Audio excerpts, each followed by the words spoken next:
ಎಲ್ರಿಗೂ ನಮಸ್ತೆ. ನಾನು ನಿಮ್ಮ ಪೃಥ್ವಿ ತುಮಕೂರು. ನಿನ್ನೆ ಒಂದು ಕ್ವಶನ್ ಹಾಕಿದ್ದೆ ನಾನು. ಇಂಪಾರ್ಟೆಂಟ್ ಕ್ವಶನ್ಗಳು ಅಷ್ಟೇ ನಾನು ನಿಮಗೆ ಎಕ್ಸ್ಪ್ಲೈನ್ ಮಾಡ್ತೀನಿ. ಮತ್ತು ಇದು KE ಪ್ಯಾಟ್ರನ್ ಥರನೇ ನಾನು ಮಾಡ್ಕೊಂಡು ಹೋಗಿದ್ದೀನಿ. ಈಗ ಆಲ್ರೆಡಿ ಇದು ಕೇಳಿರುವಂಥ ಪ್ರಶ್ನೆ. ನೆಕ್ಸ್ಟು 360 ಆ್ಯಂಗಲಲ್ಲಿ ನಾವು ಡಿಸ್ಕಷನ್ ಮಾಡೋಣ. ಪ್ರಶ್ನೆ ಹಿಂಗಿದೆ: ಈ ಕೆಳಗಿನವುಗಳನ್ನು ಪರಿಗಣಿಸಿ. 1 ಕೊಳ್ಳೇಗಾಲ, 2 ಬಳ್ಳಾರಿ, 3 ದಕ್ಷಿಣ ಕನ್ನಡ, 4 ಅಮೀನ್ ದಿವಿ ಅಂತ ಅಂದ್ಬಿಟ್ಟು ಒಂದು ದ್ವೀಪ. ಈ ಮೇಲಿನ ಎಷ್ಟು ಪ್ರದೇಶಗಳು 1956ರಲ್ಲಿ ಮದ್ರಾಸ್ ಪ್ರಾಂತ್ಯದಿಂದ ಏಕೀಕೃತ ಕರ್ನಾಟಕದೊಂದಿಗೆ ವಿಲೀನಗೊಳಿಸಲಾಯಿತು? ಮದ್ರಾಸ್ ಪ್ರಾಂತ್ಯ ಇಂಪಾರ್ಟೆಂಟು. ಆಪ್ಷನ್ ಎ ಕೊಟ್ಟಿದ್ದಾನೆ 1 ಮಾತ್ರ, ಆಪ್ಷನ್ ಬಿ ಕೊಟ್ಟಿದ್ದಾನೆ 2 ಮಾತ್ರ, ಆಪ್ಷನ್ ಸಿ ಕೊಟ್ಟಿದ್ದಾನೆ 3 ಮಾತ್ರ, ಆಪ್ಷನ್ 4 ಕೊಟ್ಟಿದ್ದಾನೆ ಎಲ್ಲ 4 ಅಂತ ಕೊಟ್ಟಿದ್ದಾನೆ. ಎಲ್ಲರೂ ಸರಿ ಆನ್ಸರ್ ಕೊಡ್ತಾ ಇದ್ದೀರಾ 2 ಮಾತ್ರ ಅಂತಂದ್ಬಿಟ್ಟು. ಬಟ್ 2 ಯಾವ ಮಾತ್ರ ಅಂತಂದ್ಬಿಟ್ಟು ನೀವು ಸರಿಯಾಗಿ ಕೊಡ್ತಾ ಇಲ್ಲ.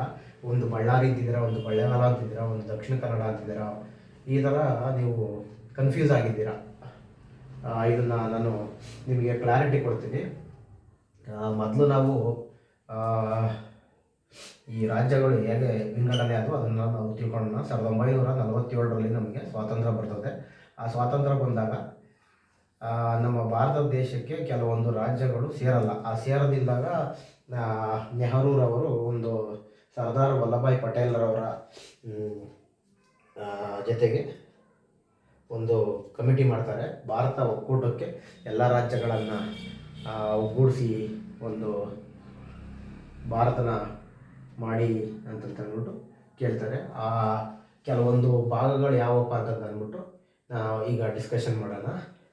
ಆ ಭಾಗಗಳು ಯಾವಪ್ಪ ಅಂದರೆ ಹೈದರಾಬಾದಿನ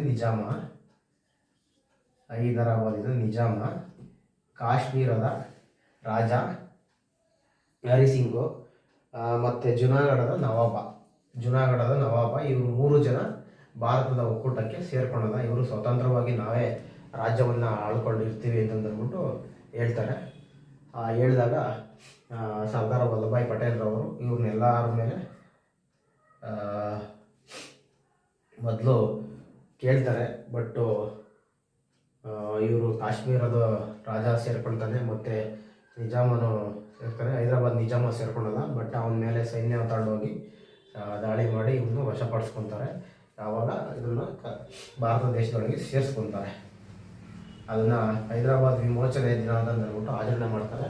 ಅದನ್ನು ಕಮೆಂಟ್ ಮಾಡಿ, ಹೈದರಾಬಾದ್ ವಿಮೋಚನಾ ದಿನ ಯಾವುದು ಅಂತಂದ್ಬಿಟ್ಟು ಯಾವತ್ತು ಆಚರಣೆ ಮಾಡ್ತಾರೆ ಅಂತಂದ್ಬಿಟ್ಟು ಕಮೆಂಟ್ ಮಾಡಿ. ನೆಕ್ಸ್ಟು ಈ ರಾಜ್ಯಗಳ ಪುನರ್ವಿಂಗಡನಾ ಆಯೋಗ ಅಂತಂದ್ಬಿಟ್ಟು ರಚನೆ ಮಾಡ್ತಾರೆ. ಕೆಲವೊಂದು ರಾಜ್ಯಗಳು ಎಲ್ಲ ಹರಿದು ಹಂಚಿ ಹೋಗಿರ್ತವೆ, ಅವುಗಳನ್ನ ಒಗ್ಗೂಡಿಸ್ಬೇಕು ಅಂತಂದ್ಬಿಟ್ಟು ಮೊದಲನೇಗೆ ದಾರ್ ಸಮಿತಿನ 1948ರಲ್ಲಿ ರಚನೆ ಮಾಡ್ತಾರೆ. ಇವ್ರು ಏನು ವರದಿ ಕೊಡ್ತಾರೆ ಅಂದರೆ ಭಾಷಾವಾರು ರಾಜ್ಯ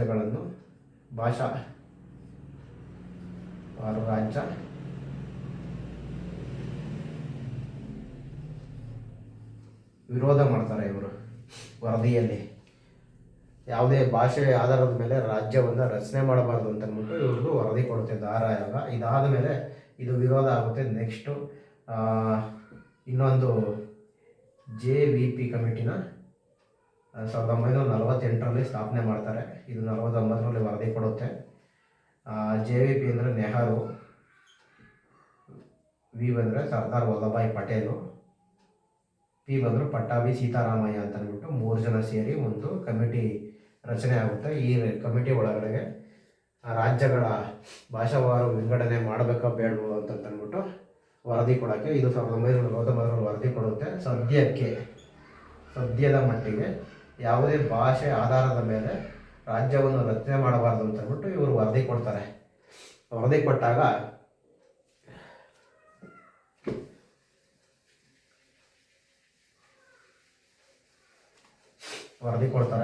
ಈ ವರದಿ ಕೊಟ್ಟಾಗ ಆಂಧ್ರ ಪ್ರದೇಶದಲ್ಲಿ ಒಬ್ಬರು ಉಪವಾಸ ಸತ್ಯಾಗ್ರಹ ಕೂತ್ಕೊತಾರೆ 1952ರಲ್ಲಿ ಉಪವಾಸ ಸತ್ಯಾಗ್ರಹ ಕೂತ್ಕೊತಾರೆ. ಆ ಉಪವಾಸ ಸತ್ಯಾಗ್ರಹ ಕೂತ್ಕೊಂಡಾಗ 58 ದಿನ ಅವರು ಉಪವಾಸ ಸತ್ಯಾಗ್ರಹ ಮಾಡ್ತಾರೆ. 52 ದಿನ ಉಪವಾಸ ಸತ್ಯಾಗ್ರಹ ಮಾಡಿ ನಮಗೆ ಭಾಷಾವಾರು ರಾಜ್ಯ ಆಂಧ್ರ ಪ್ರದೇಶನ ರಚನೆ ಮಾಡಲೇಬೇಕು ನೀವು ಅಂತಂದ್ಬಿಟ್ಟು ಸರ್ಕಾರಕ್ಕೆ ಒತ್ತಡ ಏರ್ತಾರೆ. ಒತ್ತಡ ಏರಿ ಇವರು ಮರಣ ಹೊಂದ್ಬಿಡ್ತಾರೆ. 1952 ಡಿಸೆಂಬರ್ 15 ಮರಣ ಹೊಂದ್ತಾರೆ. ಆ ಮರಣ ಹೊಂದಾದ್ಮೇಲೆ ಇನ್ನೊಂದು ಕಮಿಟಿನ ರಚನೆ ಮಾಡ್ತಾರೆ. ಯಾವ್ದು ಕಮಿಟಿ ಅದು? ಫಜಲ್ ಅಲಿ ಆಯೋಗ ಅಂತ ಅಂದ್ಬಿಟ್ಟು ಒಂದು ಕಮಿಟಿನ ರಚನೆ ಮಾಡ್ತಾರೆ. ಫಜಲ್ ಅಲಿ ಆಯೋಗ 1953 ಜುಲೈ 17 ಈ ಆಯೋಗವನ್ನು ರಚನೆ ಮಾಡ್ತಾರೆ. ರಚನೆ ಮಾಡಾದ್ಮೇಲೆ ಅಕ್ಟೋಬರ್ 1 ಆಂಧ್ರ ಪ್ರದೇಶ ಭಾಷಾವಾರು ರಾಜ್ಯವಾಗಿ, ಮೊದಲನೇ ಭಾಷಾವಾರು ರಾಜ್ಯವಾಗಿ ಘೋಷಣೆ ಆಗುತ್ತೆ. ಆ ಘೋಷಣೆ ಆದಾಗ ಆಂಧ್ರ ರಾಜ್ಯ ಕಾಯ್ದೆ ಜಾರಿ ಬರುತ್ತೆ. ಜಾರಿ ಬಂದಾಗ 1953 ಅಕ್ಟೋಬರ್ 1 ಆಂಧ್ರ ಪ್ರದೇಶ ಉದಯ ಆಗುತ್ತೆ. ಆ ಉದಯ ಆದಾಗ ಆಂಧ್ರ ಪ್ರದೇಶದಲ್ಲಿ ಕೆಲವೊಂದು ಭಾಗಗಳಿರ್ತವೆ. ಆ ಭಾಗಗಳು ಯಾವಪ್ಪ ಅಂತಂದರೆ ಬಳ್ಳಾರಿ. ಈ ಬಳ್ಳಾರಿ ಆಂಧ್ರ ಪ್ರದೇಶಕ್ಕೆ ಸೇರಿತ್ತು. ಅವಾಗ ಈ ಬಳ್ಳಾರಿನ 1953 ಮೈಸೂರು ಪ್ರಾಂತ್ಯಕ್ಕೆ ಇಲ್ಲಿ ಕನ್ನಡ ಮಾತಾಡೋರು ಇರೋದ್ರಿಂದ ಮೈಸೂರು ಪ್ರಾಂತ್ಯಕ್ಕೆ ಈ ಬಳ್ಳಾರಿನ 1953 ಸೇರಿಸ್ಕೊತಾರೆ. ಈ ಸೇರಿಸ್ಕೊಂಡಾದ್ಮೇಲೆ ಇಲ್ಲಿ ಕೆಲವೊಂದು ಅದೋನಿ ಮತ್ತು ರಾಯದುರ್ಗ, ಕೆಲವೊಂದು ಪ್ರದೇಶಗಳು ಕನ್ನಡ ಮಾತಾಡೋಂಥ ಪ್ರದೇಶಗಳು ಅಲ್ಲೇ ಆಂಧ್ರ ಪ್ರದೇಶದಲ್ಲಿ ಉಳ್ಕೊಂಬಿಡ್ತವೆ. ಈಗಲೂ ಕೂಡ ಅಲ್ಲೇ ಇದ್ದಾವೆ, ಅಲ್ಲಿ ಕನ್ನಡ ಕೂಡ ಮಾತಾಡ್ತಾರೆ. ಇದನ್ನು ನೀವು ತಪ್ಪಾಗಿ ತಿಳ್ಕೊಂಡು ಬಳ್ಳಾರಿ ಅಂತ ಹೇಳ್ತಿದ್ದಾರೆ. ಬಳ್ಳಾರಿ 1953 ಆಂಧ್ರ ರಾಜ್ಯ ಆದಾಗಲೇ ಅದು ಮೈಸೂರು ಪ್ರಾಂತ್ಯಕ್ಕೆ ಸೇರ್ಪಡೆ ಆಗಿತ್ತು. ಇನ್ನು ಫಸ್ಟ್ನೇ ಆಪ್ಷನ್ನು ಕೊಳ್ಳೇಗಾಲ. ಎರಡನೇದು ಗೊತ್ತಾಯ್ತಲ್ವಾ? ಇದು 1953 ಮೈಸೂರು ಪ್ರಾಂತ್ಯ ಸೇರ್ಕೊಳ್ತು. ಇನ್ನು ಒಂದು ಕೊಳ್ಳೇಗಾಲ ಮದ್ರಾಸ್ ಪ್ರಾಂತ್ಯದ ಆಗಿನ ಕೊಯಮತ್ತೂರು ಜಿಲ್ಲೆಯಲ್ಲಿ ಈ ಕೊಳ್ಳೇಗಾಲ ಇತ್ತು.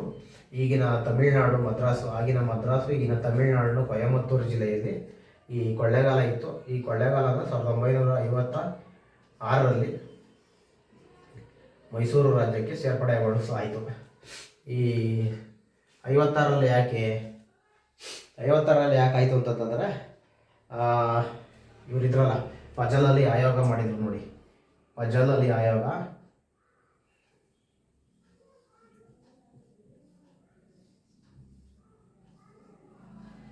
ಫಜಲ್ ಅಲಿ ಆಯೋಗ 1955 ವರದಿ ಕೊಡುತ್ತೆ. ಇದು ಭಾಷಾ ಆಧಾರದ ಮೇಲೆ ರಾಜ್ಯವನ್ನು ರಚನೆ ಮಾಡ್ಬೋದು ಅಂತ ಅಂದ್ಬಿಟ್ಟು ತನ್ನ ವರದಿಯನ್ನು ಕೊಡುತ್ತೆ. ಈ ವರದಿ ಕೊಟ್ಟಾಗ ಈ ಫಜಲ್ ಅಲಿ ಆಯೋಗದಲ್ಲಿ ಯಾರ್ಯಾರು ಸದಸ್ಯರಿದ್ರು, ಆ ಸದಸ್ಯರು ಯಾರ್ಯಾರಪ್ಪ ಅಂತಂದರೆ, ಒಂದು ಹೃದಯನಾಥ್ ಕುಂಜ್ರು ಅಂತಂದ್ಬಿಟ್ಟು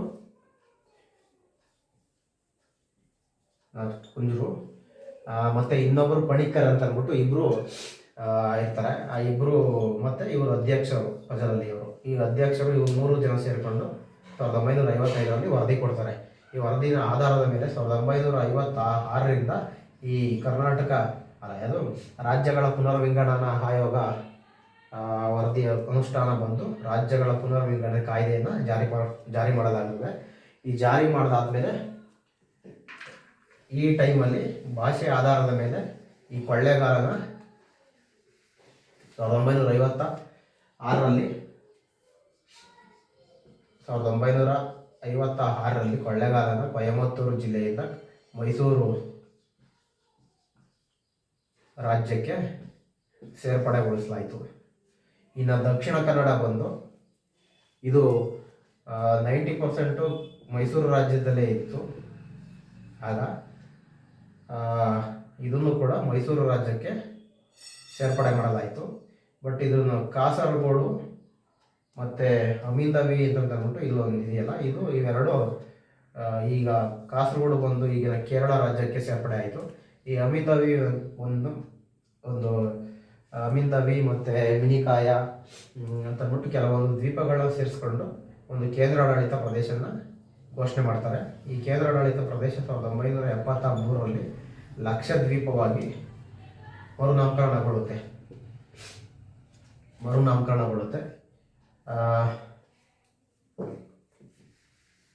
ಅದರಿಂದ ಈ ಪ್ರಶ್ನೆಗೆ ಸರಿಯಾದ ಉತ್ತರ 1 ಕೊಳ್ಳೇಗಾಲ ಮತ್ತು 2 ದಕ್ಷಿಣ ಕನ್ನಡ. ಇವೆರಡು ಸರಿ ಉತ್ತರಗಳು. 2 ಮಾತ್ರ ಸರಿ. ಆ 2 ಮಾತ್ರ ಸರಿನಲ್ಲಿ ಕೊಳ್ಳೇಗಾಲ ಮತ್ತು ದಕ್ಷಿಣ ಕನ್ನಡ ಸರಿಯಾಗಿದೆ. ಬಳ್ಳಾರಿ ಇದಕ್ಕೆ ಸೇರಲ್ಲ, ಇಂಪಾರ್ಟೆಂಟು. ಮತ್ತು 1956ರಲ್ಲಿ ನಮ್ಮದು ಕರ್ನಾಟಕ ರಾಜ್ಯ ಅಂತ ಇರಲಿಲ್ಲ, ಮೈಸೂರು ರಾಜ್ಯ ಅಂತ ಕರಿತಾ ಇದ್ರು. ಇದನ್ನು ಯಾವಾಗ ಕರ್ನಾಟಕ ರಾಜ್ಯ ಅಂತ ಅಂದ್ಬಿಟ್ಟು ಕರೆದ್ರು, ನಾಮಕರಣ ಮಾಡಿದ್ರು, ಆ ಟೈಮಲ್ಲಿ ಯಾರು ಮುಖ್ಯಮಂತ್ರಿ ಆಗಿದ್ರು ಕಮೆಂಟ್ ಮಾಡಿ. ಮತ್ತು ಮೈಸೂರು ರಾಜ್ಯ 1956ರಲ್ಲಿ ಏಕೀಕರಣಗೊಂಡಾಗ ಮುಖ್ಯಮಂತ್ರಿ ಆಗಿದ್ದವರು ಯಾರು ಅನ್ನೋದು ಕಮೆಂಟ್ ಮಾಡಿ. Thank you.